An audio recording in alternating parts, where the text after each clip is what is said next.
gusto ko lang pong linawin bago ko po sagutin, napakagandang tanong po yung sinabi ninyo, na ang DPWH po, particularly yung DPWH Mimaropa, kami po ay talagang nag-o-observe ng pinakamataas na quality, ng standard, ng efficiency, transparency, at saka yung walang tolerance sa corruption.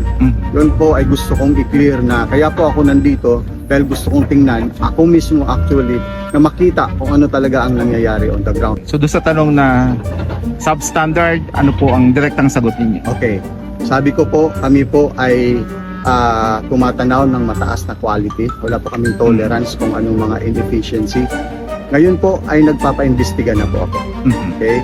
Tomorrow for sure. Dinugtong mo yan, oh. Dapat yan, nung kinabit mo, may dawel. Kita mo, kagagawa lang nila, pitak na agad.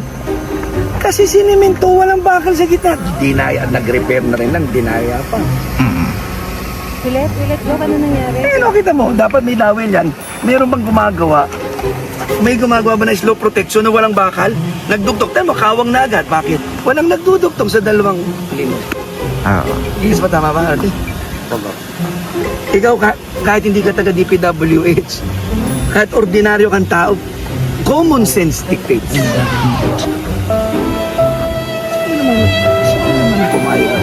Sino naman ang pumayag na tao mo dyan? Ikaw ba na yung nakita nyo ulit? Eh ano, walang bakal, o kita mo. Obvious ba? Hindi ito bibitak o may dawil na nakaganon. Hindi yan bibitak kung ang dalawang yan pinagdudugtong ng bakal. Ibig sabihin, sinimento ng mabilis para ipakitang tapos, pero walang bakal.